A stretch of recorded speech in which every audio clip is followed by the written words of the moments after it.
Yes, hello, folks. Welcome to Beyond the Pitch, the weekly Manchester United show. Sorry for the initial delay.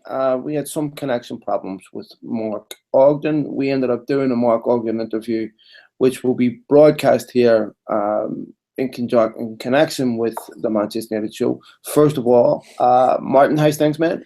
Very well, Phil. How you doing, Phil? All good, mate. All good. I need to change the settings on my headphones. Other than that, superb stuff. But yes, mate. We will. What we'll do here is we will get into what we talked about Mark Ogden. You'll be able to see the Mark Ogden interview, by the way, on our YouTube channel. We'll upload that separate. It's about 25-minute interview. Really, really interesting stuff that he covered, Martin. Folks, if you're on Facebook and all that there, please follow our page. I'm begging. If there's one thing you can do to help you on the pitch, it's follow the Facebook page on Beyond the Pitch, subscribe on YouTube. Those things make a big difference to us because it helps us keep this content free. And we're going to be giving away Beyond the Pitch hats, T-shirts, and all that there. So if you subscribe to the show or subscribe on iTunes, subscribe Facebook, any of that, email me at beyondthepitch@gmail.com. Let me know you did it. And we'll be giving away hats and shirts and stuff every week. We'll be entering the people that subscribe into a draw. We'll try to get as many out as we can. So please, if you could do that for us, that'd be great. Mate, let's review the Mark Ogden chat that we just had before we came on the air. We talked about what he thinks United will go after this summer, which was really, really interesting because he talked about United going after two strikers this summer, not just one, but two. Yeah. Was non-committal on whether he felt Ibrahimovic would stay. I still felt that with Ibrahimovic, anything can happen. Talked about the situation with Luke Shaw. Not convinced that Luke Shaw has a future at Manchester United either.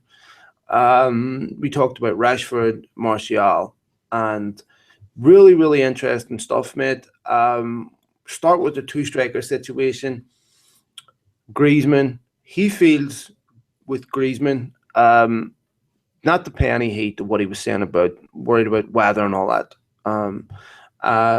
Still feels like that move will happen and feels like the debt will have no impact on how United recruit this summer.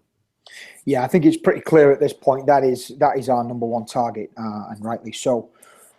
I was quite surprised to hear him think that we're potentially after two.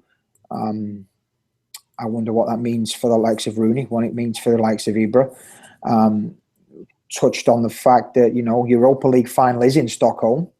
And, would that be a good way to end Ibra? I mean, we know early on in the year, September, October time, it was looking to us, through the people we talked to, that there was potentially a way out, and MLS was maybe an option for him.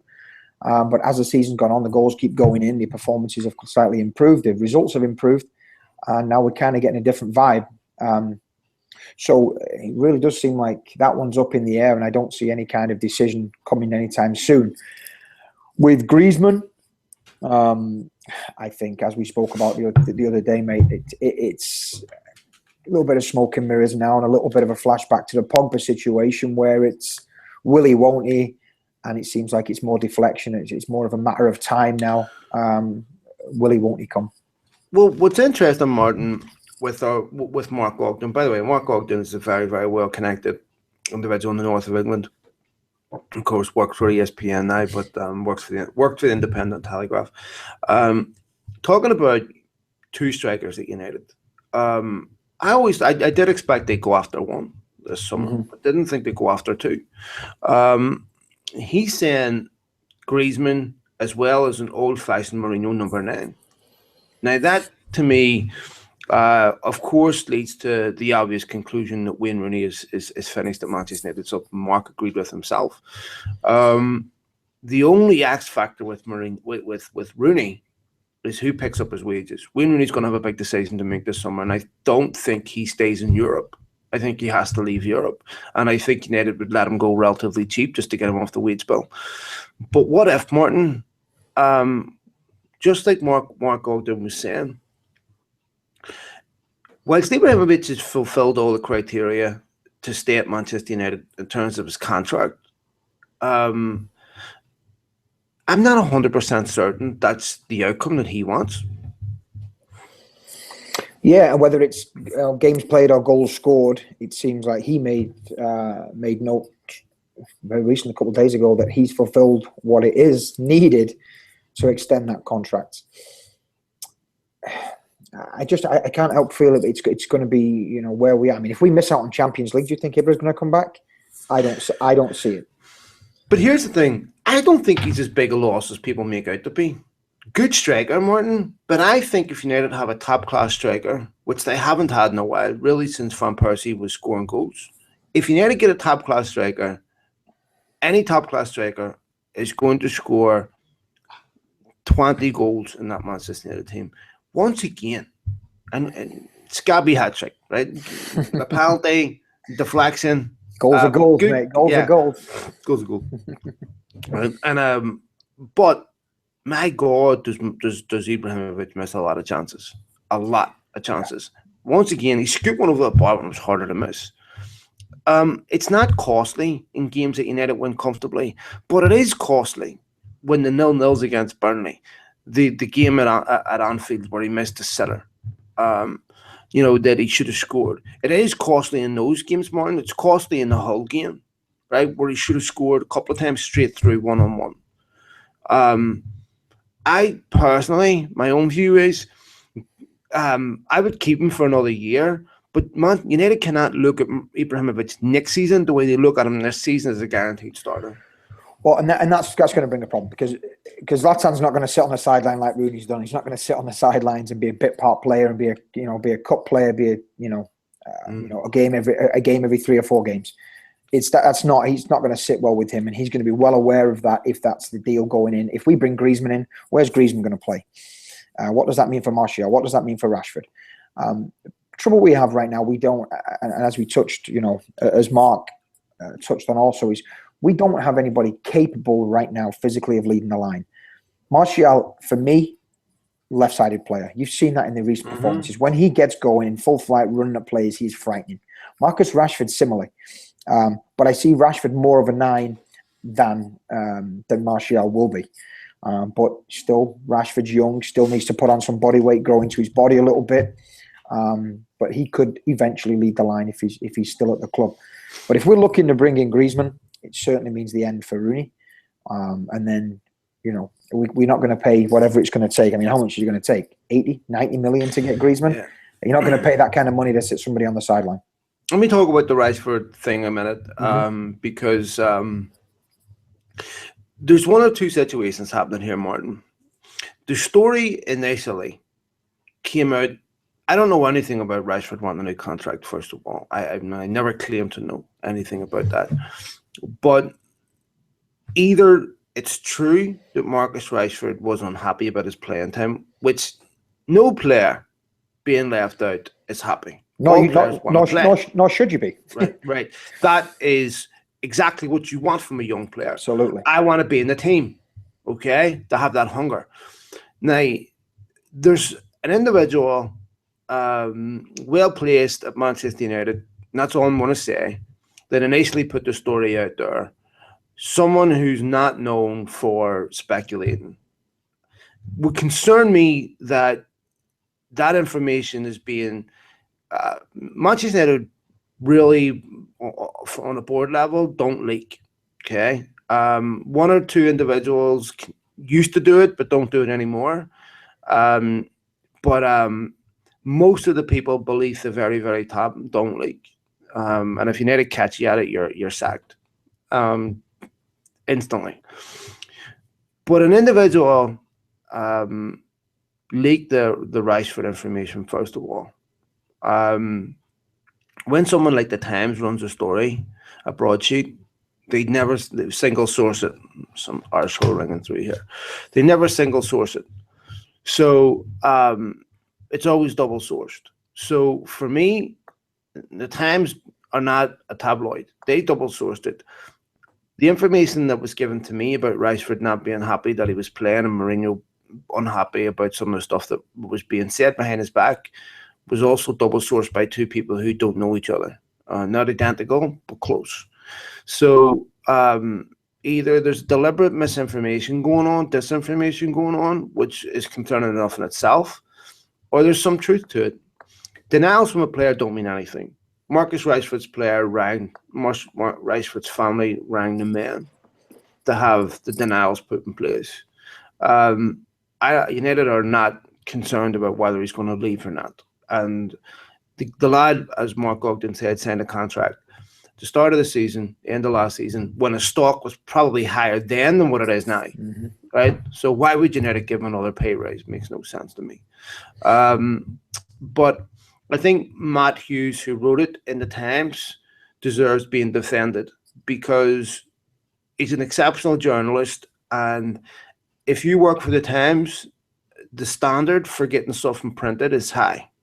So the information you can get can be incorrect, but because ultimately you're just dependent on sources. But you can't fear printing something if it's well sourced that it's incorrect. It can turn out to be wrong, but and everybody who prints a story worries that it's wrong. Everybody, right? Everybody wants to be right. But you can't fear that. So if your hit rate is 80%, you get 80% right, that's very good. And the Times have very, very good sources. And, so I think Matt Hughes deserves to be defended because he's not a bullshit merchant, doesn't make stuff up. Yeah, I mean, like you say, he signed a new contract back in May. And, has still played 50 games in a calendar year.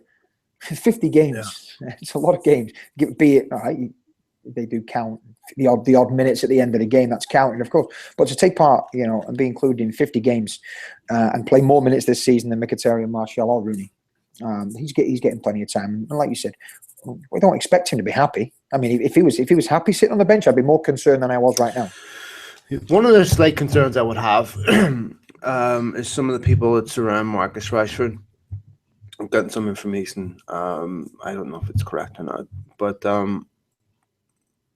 that some of the people surrounding him are indifferent. That probably don't help him, which is very, very common for young players. I think he stays. I think United will start to move him inside as a number 9 and keep Martial out on the left. If I was going to predict who's going to leave this summer, Martin, Michael Carrick, we know, is getting a testimonial this summer. Yeah. He hasn't got a new contract. When we're talking to Mark Ogden right now, he was talking about United being interested in Bakayoko to replace Michael Carrick. I think if United are successful in the recruitment this summer, Michael Carrick will be allowed to retire. I disagree. I think Carrick gets a new 1 year. I think Schweinsteiger's the one that goes. Schweinsteiger's younger, Martin. It doesn't bother me. So I still think what Carrick brings to us and the know-how being at the club, I think that's invaluable. And I would think, and personally would hope, that if we were to sign a Bakayoko, must admit I've not seen enough of him. I'm not one to go on YouTube and find a few. I sit in every Friday night with 24 Carlsberg watching French football. So I'm not going to go on YouTube and look at a couple of clips. I've seen him in games. I've seen bits and pieces, and I do like. But watch other dodgy videos on the internet, Martin. Let's not talk about that. That's all allegedly. So I would hope that. I mean, I would like to see him bring in rather like they brought Ibrahimovic in and allow a settling in period for Rashford. I would like to see him Carrick get a 1 year, stay with the club another year, get his testimonial, bring back a Yoko in and ease him into the system, knowing that we have somebody there who can take the reins if he has a tough time transitioning, like many players do. Okay, yeah. I can see some value to him with that, but Mourinho's not sentimental, as you've seen with people like Frank Lampard.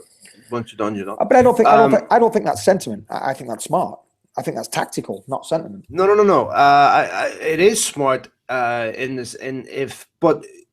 If Michael Carrick is still providing answers to the questions that Mourinho, correct. Mourinho knows what he needs in that position, right? He had to persevere with what he had initially. Nothing wrong with giving Morgan Schneiderlin a chance to play in that position. It's to Mourinho's enormous credit the Bastian Schweinsteiger has been brought back into that team after being written off, and Mourinho's willing to say to himself, "You have done enough to get back into my team." Fergie almost never went back once he made a decision on a player. So I think Mourinho deserves enormous credit for allowing Schweinsteiger back in their team. However, it was Schweinsteiger's fault he was in that position in the first place.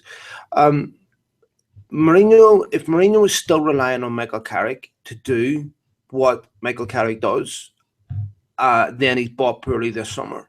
Now, here's the thing, Martin. For the first time since Ferguson left, Manchester United are going into a summer decisive, knowing exactly what they want, exactly what they need, who goes in, who comes out. Under Moyes, he dithered, right? Van Gaal, you never felt that he had any cohesive, clear idea about what he wanted. It was always, yeah, no, as we saw with the Renato Sanchez. He got some blame. I don't know if it was his fault or not, but there was always uncertainty. But now, this summer, Mourinho knows, already said, I know exactly what I want this summer. That gives me a lot of confidence. Oh, absolutely. It's nice to know that there's a plan in place and you know, that there's our targets. We're going after them. And I also think that, you know, Jose's made a couple of comments recently about, look, we know the targets we want and we know the realistic targets. So you're not going to see him going out throwing out bids for players that they genuinely don't think we can get. Hence, Antoine Griezmann. There obviously must be a good feeling, a big feeling within the club that that's attainable. We have the money set aside, we have the wage bill sorted, and that's our number one attainable target. Folks, if you want to get one of these beautiful BTP hats, and considering it fits Martin's head, it'll fit anybody's head. It's nice. Hey, this is a medium large. It's not even a large extra large that I gave you, by the way. Nothing. I got a head like a suicide bomber.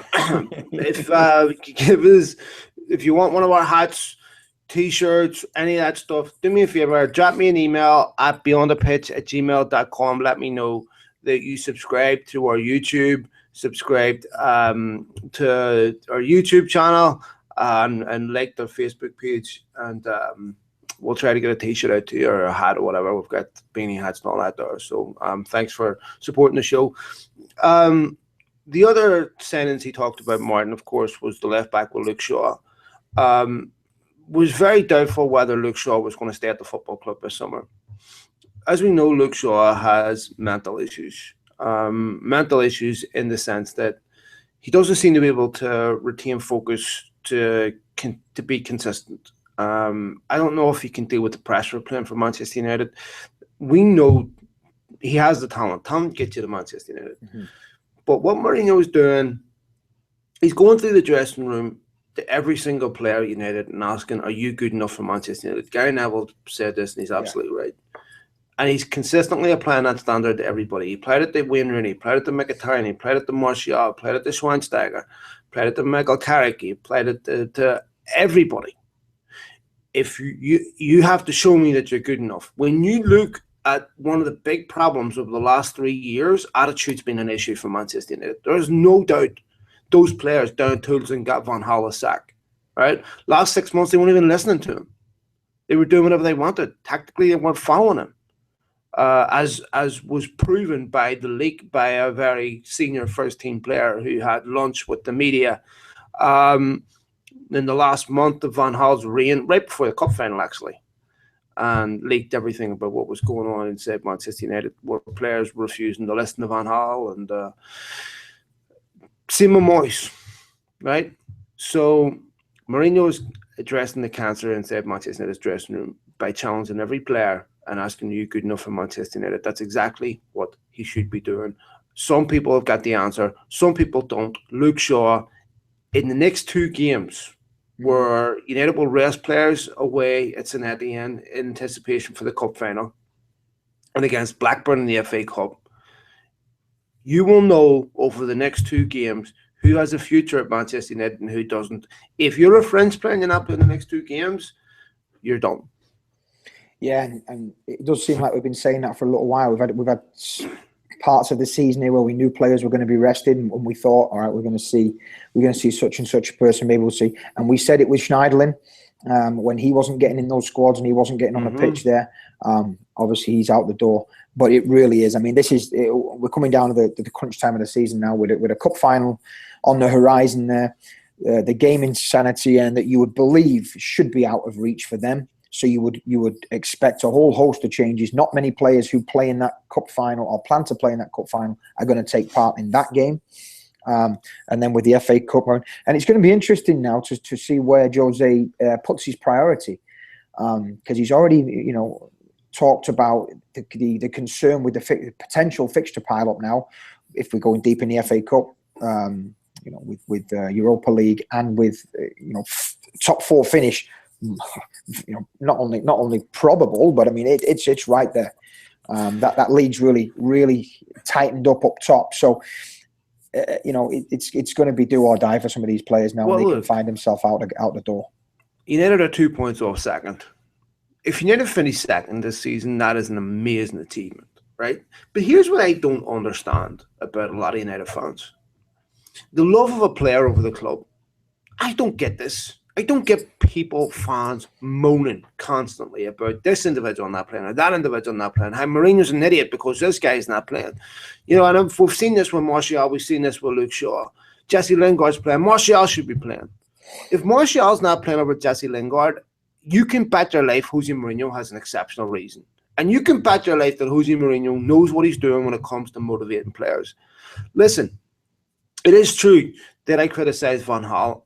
I criticised David Moyes, but not until after it was obvious they'd failed. They got the benefit of the doubt right away. Mourinho has done a close to flawless job with United. Do you realise how difficult it is to walk into a football club the size of Manchester United and completely gut it? He's had to do that with 4 signings, Martin. Well, I think Jose's the best job he's done since he come in is exactly what's going on right now. Yeah. He's ridding the club of the attitudes. He's ridding the club of the players who do not have what it takes to succeed at the football club. And it doesn't matter who the player is.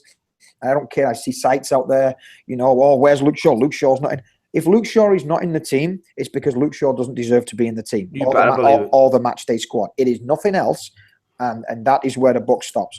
And it doesn't matter who it is, and that is the best quality Jose Mourinho has. He does not care who it is. He is going to put a squad of players out there that he believes deserve to be out there and belong to be playing for the badge. Martin, Bastian Schweinsteiger is an example of how Mourinho will change his mind if you prove it to him. Mm-hmm. And he's also an example to the likes of Martial, who, to be fair, is responding superbly. Luke Shaw, I'm a World Cup winner. If I'm willing to knuckle down from a place and work hard, so can you. Victor Valdez did it for a year and didn't moan, right? Now, I know he didn't show up for a reserve game and didn't want to play, right? But still. Sergio Romero right now. Romero, what you got? 6 clean sheets in his last 7? 6 clean sheets in 7. I think that one goal was a never penalty. Never complains. So, listen, and this is where it's important that you need to get a strong captain, right? Because when you take a look at what Mourinho said about the team the other night, about focus, about being lackadaisical in the warm-up, going into a game not 100% focused, right? This is where you need somebody in the dressing room that's geeing everybody up before a game, that's demanding that focus, that's demanding that attention in the tunnel, head in the game, head in the game, head in the game. You don't go into games lazy. You don't go into games sloppy. You don't do what they did against United in the first few minutes. This is why it's really, really important that either someone emerges as a leader, which I think could be Paul Pogba, or United sign that player over the summer. But it's very difficult to get a player to come into your dressing room over the summer that's going to come in with big, massive shoulders and start dictating in the dressing room about being a leader, about being that person. It's very, very difficult to do that. And I think that is a key attribute that's missing from Manchester United is a captain. I don't want to say leader because leader's just so lazy and everybody says that, but an individual my phone's ringing. An individual that's going to lead by example. Well, that's a good segue into what I wanted to talk about next, and that is Paul Pogba. On the field, certainly looks like he would make a fantastic captain. Mm-hmm. I think the question mark is going to be the emoji, the dancing, the haircuts, the social media. What impact does that have on the modern player? Now, look, every generation, and we know this, we talked about this. Every about the one before. Everyone moans, oh, back in my day, the players were better the than next this. one. And it's going to be the same in the next generation about the current generation of players. Now, it doesn't bother. Look, Paul Pogba can have 7 different haircuts a week. I couldn't care less. Mm-hmm. I think people have got to start realizing the modern day player, he doesn't miss training. He doesn't miss media appointments. He doesn't miss commercial appointments. He doesn't miss sponsorship appointments. This is all done outside in his free time.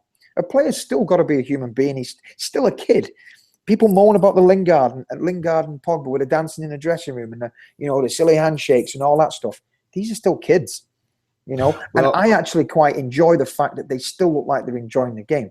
And all right, sometimes it comes out in an inopportune time when a day later we don't have a good performance or we've not won the previous game. Well, what do you want to do? Sit and mope around it? Sit around and mope about it, or do you get over it and you look forward to the next one? Mm-hmm. It's a fine line. I know it's a big talking point for a lot of people. Especially the pundits, all the ABUs. It's more haircuts than goals and all that bollocks. But it doesn't bother me. Martin, it's nonsense, right? Mm-hmm. First of all, to think that professional football players don't hurt when they lose a game, and they must elicit a certain type of response. Otherwise, you're not happy. If they're not sitting there on the phone to the Samaritans and head down, don't know what to do, it would be ridiculous. First of all, Manchester United commercial department encouraged them to do this, right? Secondly, when United are sending someone like Paul Pogba, personal rights, media rights, image rights are massive, right? So Manchester United are paying a lot of money for Paul Pogba and a portion of his image rights, his media rights. And a big part of that is so that they can get him to do what he's doing right now, so that they can make money off the back of that, so that they can get emojis, so that they can get all the nonsense that comes with being a high-end football player. And that's the same at Real Madrid. It's the same at Manchester United. It's the same anywhere, right? So when United are sitting saying, well, we pay 94 million for Paul Pogba, you can bet your life a big part of the consideration about whether to pay that money or not is about his marketing appeal. Case in point, Frank Ribery. When Real Madrid were considering spending 60-odd million on Ribery, one of the major concerns that they had was Ribery's not exactly the most attractive lad in the world, right? Ronaldo appeals across both sexes, right? Male and female. Crossover star, easy. Beckham, same thing, right? If you don't think that's a factor for clubs, you're naive. Certainly the top clubs. Absolutely. So United are sitting there saying the likes of Pogba, right, to make these mannequin videos, to make these dancing videos, right? And they get 10 million views in a couple of hours, and then they shack some sponsor up to it. You know what? Shall we give us a 2 million quid to put your name on it? And you know what? My little 06s, they're 7 years old, right? So born in birth year 06s. Mm-hmm. They asked me, can they celebrate in training when they score? They all want to that. And you know what? You want to see the joy on their faces. You know what? That's what I want to see. I want to see these kids enjoying it. If they're copying that, I'd rather them be copying that than some of the other stuff that would come out in the media that some of these so-called stars get up to behind closed doors. You know what bothers me more? That's the worst that can happen. We have little kids dabbing and giving it handshakes after a goal in training. I'm all for it. All right. So here's what bothers me.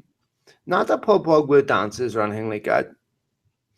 If a story comes out that an individual beat up his wife, or an individual beat up his wife and is having an extramarital affair with his brother's wife, or doing really horrific, morally bankrupt things, Adam Johnson, that bothers me. Chad Evans, that bothers me, right?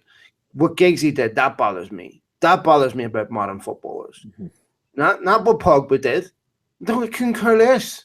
I couldn't care less. And I do not understand the outrage, but every generation looks at the next one, and moans about their culture and what they like, and it's a non-story, nothing. Yeah. All right, let's quickly move on. Watford, result of the weekend, of course, another good win for United against the Watford team, just shortly removed from beating Arsenal. And again, Aurelio Gomez plays out of his skin, but nonetheless, unbelievable. Nonetheless, it's an important 3 points to put United within 2 points of second. I could be wrong, but that's what it was. 4 points of second. 4 points a second, 2 points a third. Yeah. You know what? The Watford game, very much like the second half of the San Etienne game. Some of the attacking play, some of the speed that we're going forward. Martial has been absolutely. I mean, that is the response that we want. That is the response you want for being dropped. That's the response you want from saying from a manager questioning your ability and questioning your attitude. That is the response you want. It looked like Giggs in his pomp. The way Martial runs directly at defenders. The way Rashford came on the other day, yesterday, and ran straight at defenders for Zlatan's second goal. I mean, it's very, very difficult when you've got not only 1, 2, and then you've got Mkhitaryan as well. You've got 3 of them that can be so direct running with the ball at you. It really is getting back to Manchester United football. I love the fact that Jose's come out and realised, and he's openly come out now and said, now I realise, this was a couple of weeks ago, but now I realise you do have to play a certain way at this football club. So Jose's realised that. The form has picked up. Okay, the goals is still a little bit of a concern, but when you're getting 15, 20 chances a game, you've got to believe you're going to win more than you're going to lose or draw. Last 23 games, let me give you this. Last 23 games, 16 wins, 6 draws, 1 loss, 49 goals for, 12 against, and 12 clean sheets. Things are looking pretty good. I mean, coming to the business end now, you've got to hope that we get a little bit more competent in front of goal, and we're going to be in a real good position once the league's out. Well, when we talk about people comparing Mourinho and his statistically to Van Gaal, look, how many times do we see United 69% possession, 73% possession, 2-3 shots on goal, right? How many times do we see that? Against ask Watford. Ask Arsenal how that percentage battle turned out for them the other day, because they were winning the percentage battle, and pretty sure that didn't go so well. Against Watford, United 23 shots on goal. Against San Etienne, they 21 shots on goal. Right now, they dominated possession against San Etienne. They just slightly dominated possession against Watford. They're playing the way you want a Manchester United team to play. They're direct with the ball. They go at you. They've got width, right? And it's not enough just for Martial and Mata to get past their man and put a ball in. Mourinho, if you heard Mourinho screaming at Martial, take him on, right, at the weekend. If that Martial plays like that against Liverpool, Martin, you need to beat Liverpool. Yeah. At Old Trafford. Yeah, taking on the young boy at right back would have been a different story. Martial has the talent to be a Ballon d'Or winner, right? And Mourinho is the manager to get it out of him. Yeah. Mourinho is not going to make excuses for his failure. For example, if Martial was with Wenger would make excuses for his failure, just like he's going to do for these players that got their arses handed to him against Bayern Munich. If that happened to a Mourinho team, Mourinho would go nuts. Some of them would never play for him again, right? Mourinho will get the best out of Martial, or else he's going to prove that Martial doesn't have what it takes to be a Ballon d'Or winner. But I think he does. I think you're talking about a guy that is so gifted, so talented, should be a 20-goal-a-season winger, right? Should be coming into the next 2-3 years of being an Eden Hazard type winger that goes past players for fun, amazing skill, scores goals, and becomes one of the best football players in the world. That's what I think Mourinho will make Anthony Martial. And great managers, Martin, get the best out of their players. It's not just about going out and signing players. Mourinho gets the best out of what he's got. And we've already seen that with Phil Jones. We see it with Valencia, who's been one of the best right backs in the league this season. We've seen it with Ander Herrera, who's now locked down his place almost anonymously. Never gets talked about.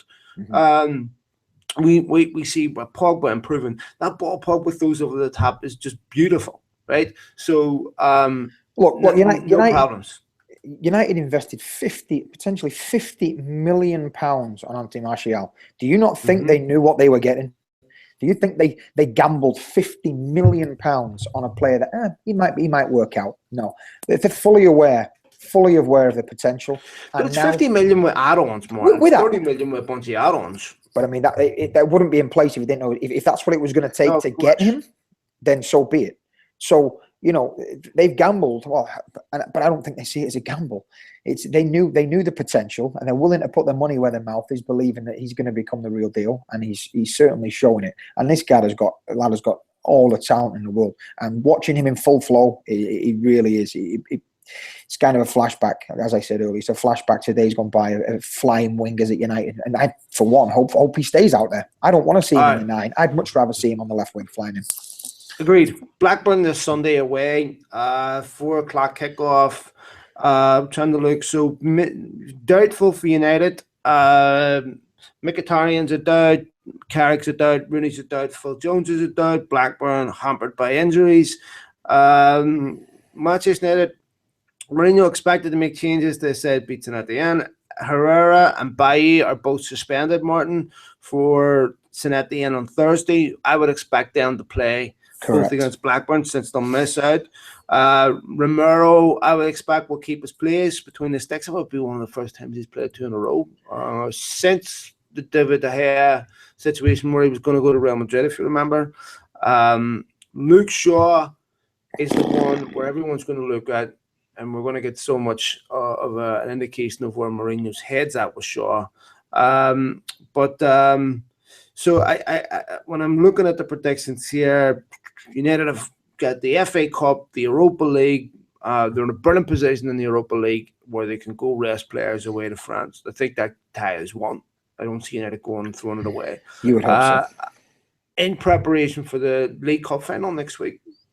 Yeah, absolutely. It's going to be a rare occasion here where we can actually juggle the squad for 2 games in a row before this final. I mean, the players who play on Thursday, or the vast majority of the Wednesday, the vast majority of the players who play on Wednesday in France will likely miss out of the starting lineup in the cup final.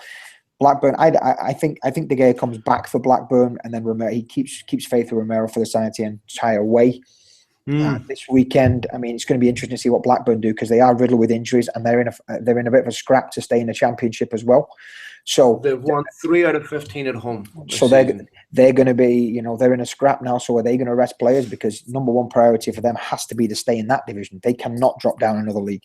So it'll be interesting to see what kind of type of team they put out. But I would expect wholesale changes for United. And like you say, Bailly and Herrera, with them being suspended midweek, they'll play. And I would imagine, I would imagine that Rashford starts this weekend. Mkhitaryan probably starts. Mkhitaryan's back from illness. He'll probably get a run out and then miss Wednesday. I'm going to say Romero, Shaw, Rojo, Bailly, Valencia, Herrera, Carrick, Mkhitaryan, Rooney, Lingard, Rashford down the middle. Martin, Chris Smalling, before we move on. When I look at United's defence, I think he stays just simply because Mourinho's not going to want to make more than 4 or 5 changes. And United also have to be careful with their English contingent. They're going to move people like Luke Shaw and Rooney on. But Chris Smalling is not going forwards as a defender, Martin. Chris Smalling, to me, is not a top-level defender. No, can we get Mike back? Is that possible? No, he stalled and looked shaky again the other day. Something's going to give at the back though. With reports today saying there is a pre-contract agreed with Lindelof. So if that is, who said that? That's on several reports I just read right now, and I don't have the source handy. But there is several sources. Men are reporting it also that there is a pre-contract agreed for Lindelof in the summer. So if that's the case, then who goes? Because somebody's going at the back there.